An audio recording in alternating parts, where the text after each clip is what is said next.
سەکەی ئەو شەڕێک کە ئێستا هەیە لە نێوان ئیسرائیل و فەلەستینیەکانە یاخود بەشێک لە ئیسرائیلەکان و بەشێک لە فەلەستینیەکانە شەڕێکی سیاسیە بە ئیمتیاز، شەڕێکی سیاسیە بە ئیمتیاز و ئەمڕۆ لە چەند کەناڵێکی تر هەر فەڕەنسی و ئەم کوردی باسم کرد ئەوەیە لە کۆمەڵگای ئیسرائیلیا تۆ هێزێکت هەیە کە ئێستا بە دوای ئەوە گەڕێکە بگەڕێتەوە دەسەڵات کە بریتێ لە هێزی سیاسی ڕاستی بنیامین نەتەنیاهۆ و خۆتەزانی شکستی هەنا لەوەی کە حکومەت دروست بکات لە ئیسرائیلە و تەنانەت سەرۆکی کۆماری ئیسرائیل داوای لە ڕکابارەکەی کرد حکومەت دروست بکات لە بری ئەو بنیامین نەتەنیاهۆ وەکو ڕۆحی زیندوی ڕاست یعنی ڕاستڕەوە هەرەتون ڕەوەکانی ئیسرائیل هەموو ڕێگایەک ئەگرێتە بەر بۆ ئەوەی لە دەسەڵاتە بمێنێتەوە بە ڕێگای قەتڵ و عام و جینۆسایدیشەوە. ئەوە خاڵی یەکەم. خاڵی دووهەم لە کێڵگەی سیاسی فەلەستینیەکانیشە تۆ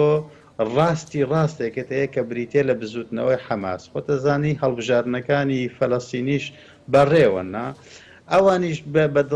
دڵنیا بە لەوەی کە حەماس بە هیچ شێوەیەک ئەوەی بەلاوە گەرەنگ نییە فەلەستین وێرانە بێ وێران نابێ مناڵە کوژرێ ناکوژرێ باڵەخانە تەختە بێ لەگەڵ زەویە تەخت نابێ ئەوەی بۆ حەماس گرنگە وەکو هێزێکی سیاسی ئەوەیە کە ئەو بۆشایی کە ئێستا محمود عەباس دروستی کردووە لاوازبوونی محمود عەباس دروستی کردووە لاوازبوونی فتح دروستی کردووە لاوازبوونی چەپی فەلەستینی دروستی کردووە ئەوەیە کە پڕی بکاتەوە و بەتەنها خۆی بە ڕەمزی مقاومەت و ڕەمزی بەرەمگاری و سمبۆلی فەلەستینیەکان بدا لە قەڵم واتە ئەمە ململانەیەکە لە نێوان دوو ڕاستڕەوە ڕاستی ئیسرائیلی ئەوەی کە وای کردووە دەوترێت فتح لاواز بێت ئەوە ئیسرائیل و ئەمریکا و ئەو وڵاتە جلێزانن کە پشتیوانی ئیسرائیل دەکەن بەو ناونیشانی کە ینی زۆرتر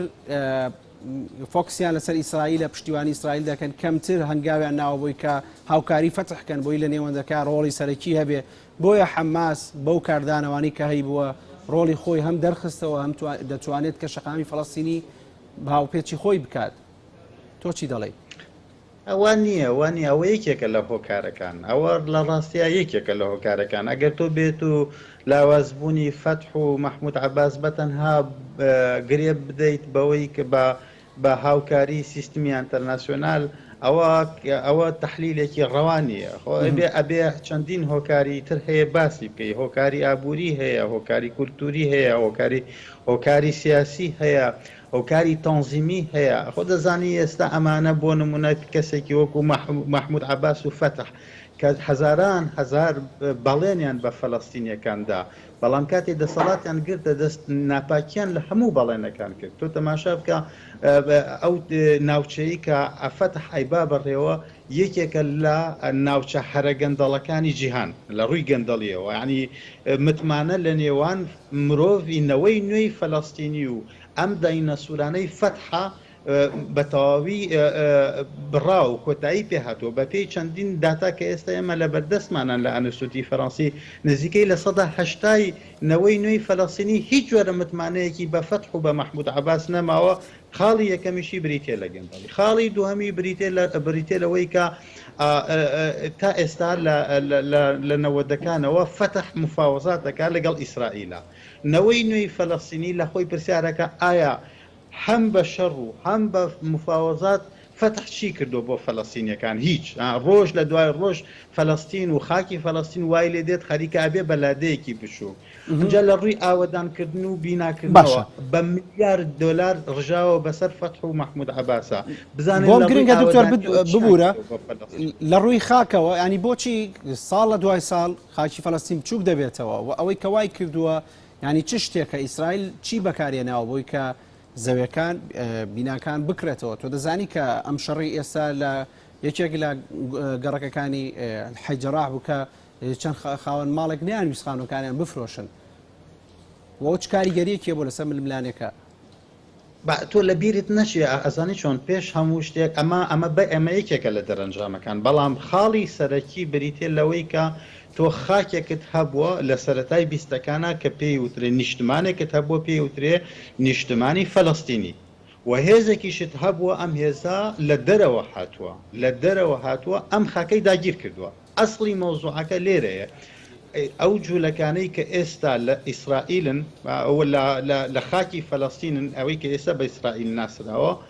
لە سەدا 90 تا 95 خەڵکی خودی فەلەستین نین، یعنی جوولەکەی ئەسڵی فەلەستینی نین، بەڵکو لە ئەمریکا و لە ئەوروپا و لە رووسیا و لە عێراق و لە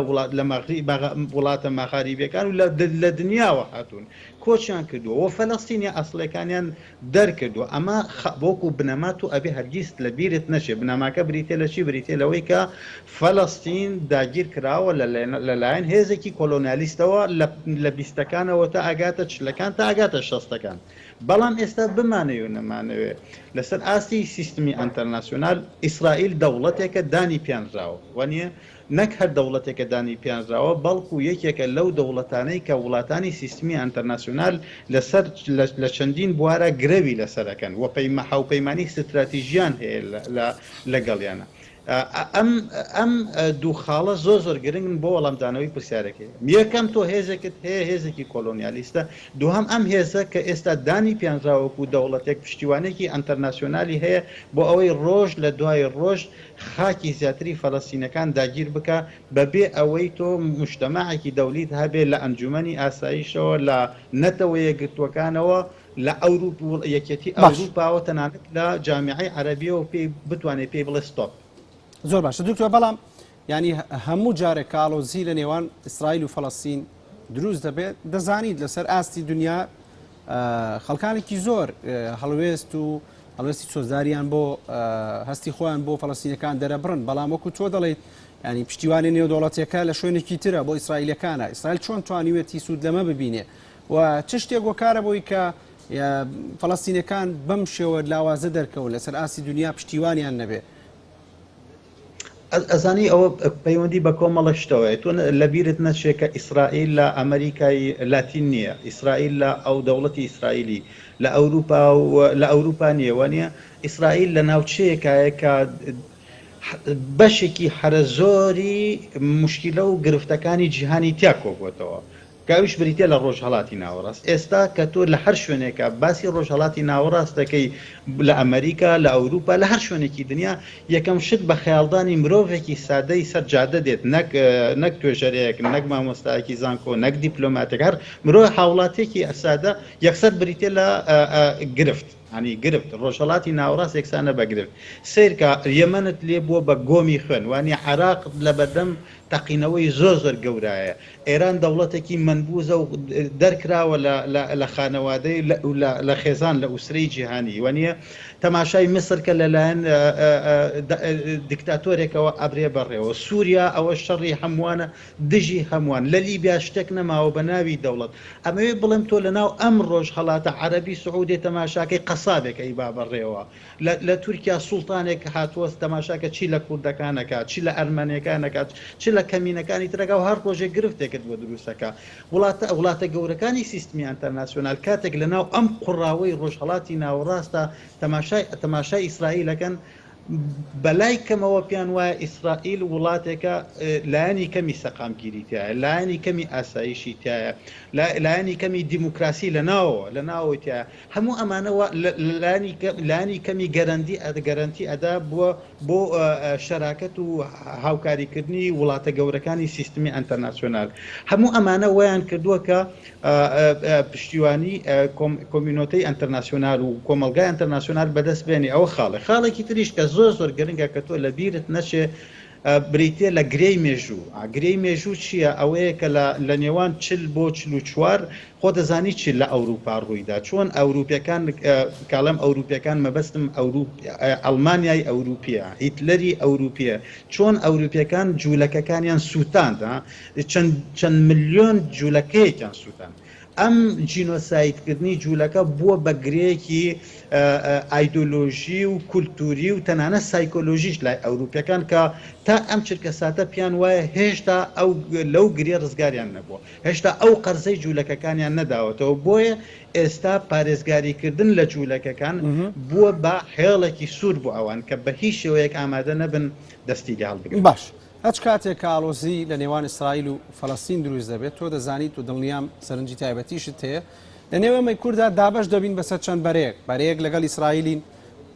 یان بەرەیەک بە پێچوانەوە بەتوندی لەگەڵ فەڵەستینیەکانین بەرەیەکیش پێی وایە کە هیچ یەکێک لەمانە کە چەندین نمونە دێننەوە لە دژەوەی کە ئیسرائیلەکان لە دۆسیەکە دژی کورد بوون باسی ئۆجەلان دەکرێت لە دۆسیەکە ناوی فەڵەستینەکان دێن بوون لە ئەنفالا دەوتری ئەوان هاوکاری سەدام بوون یان زۆر شت باسەکرێ وەک توێژەرێک سەرنجت چییە ئێمەی کورد کە وەکو نەتەوەیە کە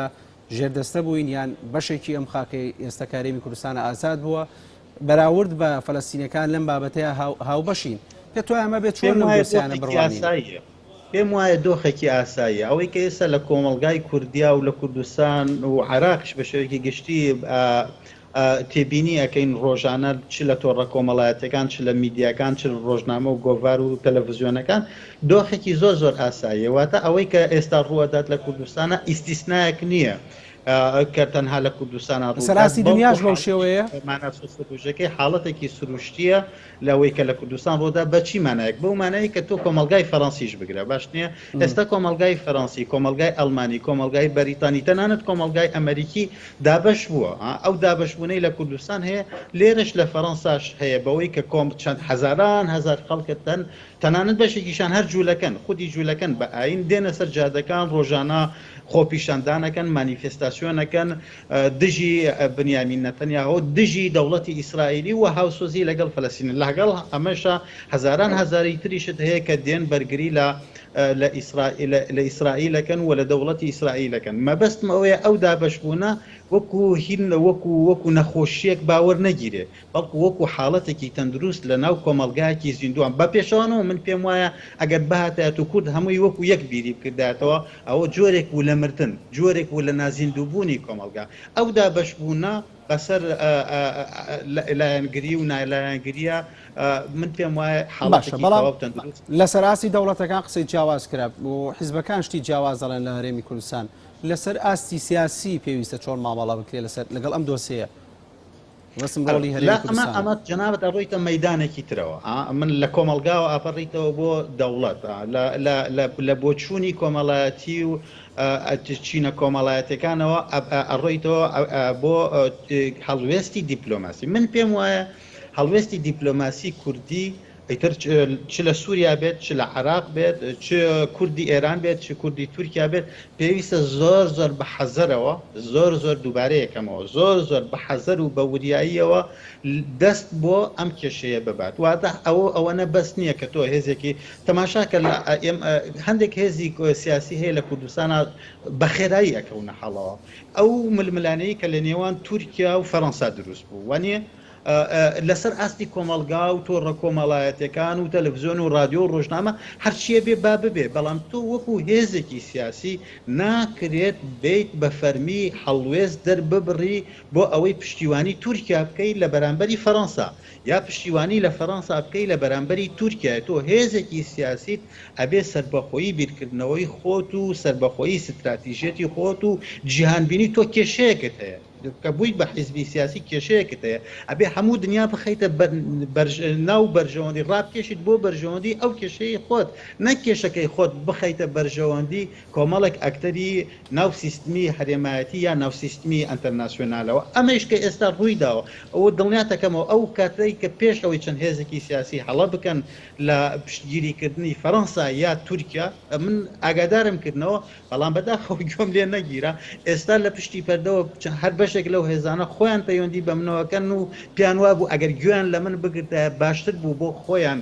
لەوەی کە ئێستا بوویداوە ئێستاش دووبارەیەکەمەوە پێویستە هێزە سیاسەکان باس لە هێزە کۆمەڵایەتەکان ناکەم باس لە بزوتنەوە کۆمەڵایەتەکان ناکەم بەڵام هێزە سیاسەکانی کوردستان لە هەر چوار پارچەی کوردستانە پێویستە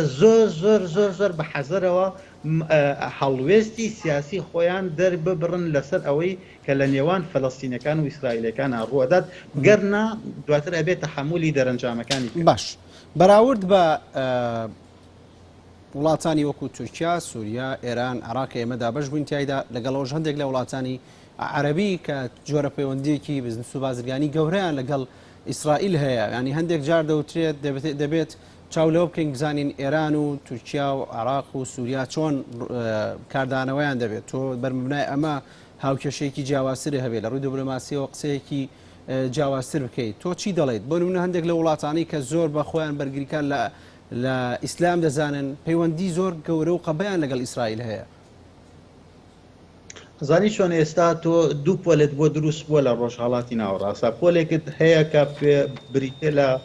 عەرەبی سعودیە، بەحرین، ئیمارات و میسر. پۆلێکی تریشت هەیە بریتە لە ئێران، تورکیا، قەتەر و چەند هێزێکی تر کە لە چەند وڵاتێکی تری عەرەبی و ڕۆژهەڵاتیە هەن کە پێویست ناکات ناوی هەمویان بەرین. ئەم دوو پۆلە دوو سیاسەتی جیاوازیان هەیە، دوو ستراتێژی جیاوازیان هەیە. پۆلی یەکەمیان من پێم وایە لە ئێستا ناتوانن هیچ بکەن لە بەرامبەر ئەمەی کە ئێستا ڕووی داوە لە نێوان فەڵەستین و ئیسرائیلەکانە. پێم وایە پانتایی مانۆڕکردنیان زۆر زۆر لاوازە و پێم وایە هەم لە لای وڵاتانی هەرێمایەتی هەم لە لای وڵاتانی جیهانی میستاقەتی خۆیان لەدەستداوە، بە تایبەتی ئەو بەرەی کە نۆرمالیزەی پەیوەندەکانیان لەگەڵ ئیسرائیلا کردوێتەوە. کە تۆ ئەو کریدێت نەبوو، ئەو میستاقیت نەبوو، ناتوانانی ڕۆڵێکی چالاک و ئەکتیڤ ببینی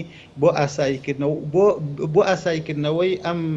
ئەم دۆخەی کە ئێستا دروست بوو. بۆیە تەماشاکەی ئەمریکا و وڵاتانی ئەوروپا ئەوەندەی گرە و لەسەر قەتەر ئەکەن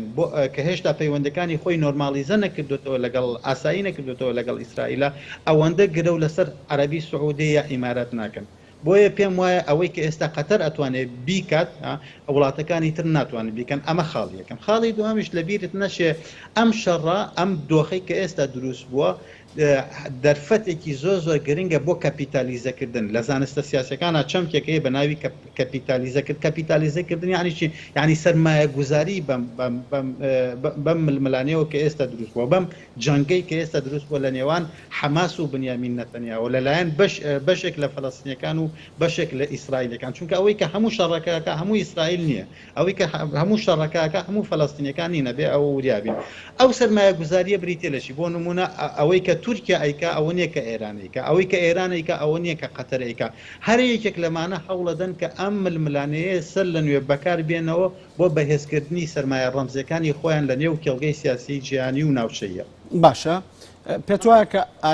داهاتووی ئەم شەڕەت چۆن دەبێت؟ ئاشتی بە زووی دێتەکەوە یان بەهۆی ئەو ژمارە زۆری کە کوژراو هەیە لەلایەنی فەڵەستینی و ئەو هێرشانی کە حەماسیش کردیانە بۆ سەر ئیسرائیل درێژ دەکێشی ئەم شەڕە و ئەماڵ و زیانە لە پشتی پەردەوە ئەوەنەی ئێمە زانیاریمان پێ بکات ئەوەیە کە حەماس ئێستا بە هەموو شێوەیەک ئامادەیی دەربڕێەوە کە شەڕەکە ڕابگرێت. خۆی لە ڕاستیەکەی چیەکەوە ئەوێت شەڕەکە ڕابگیرێت؟ چونکە حەماس ئەوەی کە ویستی کردی ئەوە خاڵی یەکەم. خاڵی دووهامیش کە زۆر زۆر گرنگە ئەوەیە کە لەوە زیاتر ناتوانێت کە کردوێتی، لەوە زیاتر ناتوانێت کە ئەوەی ویستی کردی لەوەش زیاتر ناتوانێت بیکە. ئەوە خاڵی دووەم. خاڵی سێمیش ئەوەیە کە تا شەڕەکە درێژ بخایەنێت دڵنیایە لەوەی حەماس کە ئەم زیاتر ئەدۆڕێنێ و ئیسرائیل سەرکەوتنی زیاتر بەدەستێنێت. ینی تا ڕۆژێک درێژ بکێشێتەوە حەماس زەرەری زۆرتر ئەکا و ئەوەی بەدەستی هێناوە قازانجەکانی کەمتر ئەبێتەوە. تەماشاکە ئەگەر حەماس تەداخلی ئەم شەڕی نەکرد، ئەگەر حەماس ئەو هەموو ساڕوخ و موشەکەی بە ئیسرائیلەوە نەنایە، ئەگەر حەماس پشتیوانی لە بزوتنەوەیەکی لە ئینتیفازەیەکی مەدەنی بکردایە، ئینتیفازە ینی با بڵێن ڕاپەڕینی بەرد بکردایە، ئەو بەردانەی کە فەڵەستینیەکان ئەینێن بە سەربازە ئیسرائیلەکانەوە و تەسەور بکە ئەگەر سەربازە ئیسرائیلەکان بە فیشەک وەڵامی ئەم ئینتیفازیان بدایەتەوە، بزانە چەند کۆمەڵگای ئەنتەرناسیۆنال ئیحراجە بوو لە بەرامبەر ڕای گشتیان، بزانە چەند خودی ئیسرائیل ئیحراجە بوو، بزانە چەند لەسەر ئاسی هەموو جیهان تەنانەت بەوانش کە لایەنگری ئیسرائیلن، چ وەکو دەوڵەت چ وەکو کۆمەلگا و چینی کۆمەڵایەتی و بزوتنەوەی کۆمەڵایەتی، چەند ئیسرائیلیان ئەخستە دۆخێکەوە کە ئیتر نەتوانێت یعنی لەوە زیاتر بڕوات، خەتە سوورەکان هێڵە سوورەکان ببەزێنێ. یعنی ئەگەر بهاتات و بزوتنەوەی ئەم جارەی ئەقسا تەنها بزوتنەوەی بەرد وایە، تەنها شەڕی بەرد وایە، تەنها ڕاپەڕینی بەرد وایە بەرامبەر غەترەسەی ئیسرائیل، دڵنیا بە فەڵەستینیەکان زۆر زۆر زۆر زۆر قازانجیان زیاترە کرد و زۆر زۆر دەستکەوتنیان بەدەستێنا لەو کۆمەڵە ساروخەوە کە حماس اصلا حماس مدعو نەبوو کەوێتە ناو شەڕەکە بەڵام حماس خۆتە زانی لە ناو خەزای ئەوە زیاتر لە چەند ساڵە 10 ساڵێکە ئەگەر هەڵم نەکرد بێ گەمارۆ درراوە حماس لە ڕووی سیاسیەوە گەمارە درراوە لە ڕووی ئابوووریەوە گەمارە لە ڕووی جیۆپۆلیتیکەوە گەمارە درراوە حماس خنکێنراوە ئەم دەرفەتەی قۆستەوە بۆ ئەوەی هەرچۆنێک بووە دیسانەوە چاوی کامیرەکانی دنیا بخاتەوە سەر خۆی ئەیتر مناڵە کوژرێت بینال دەکرێت بەسەر عەرزات فەلەستین وردە وردە خاکەکەی داگیر ئەکرێتەوە ئیسرائیل لێی دێتە پێشەوە مشکلە نییە بۆ حەماس لە کۆتایی یاریەکە لەسەر تەختەی شەترەنجێک زانە چەندێک ئەبەیتەوە و چەندێکە دۆڕێن چەندێکە دکتۆر عادل باخەوان پرسیارم زۆر ماوە و کاتەکەم هەر ئەوەندە بوو خۆشحاڵم لەگەڵمان بووی دکتۆر عادل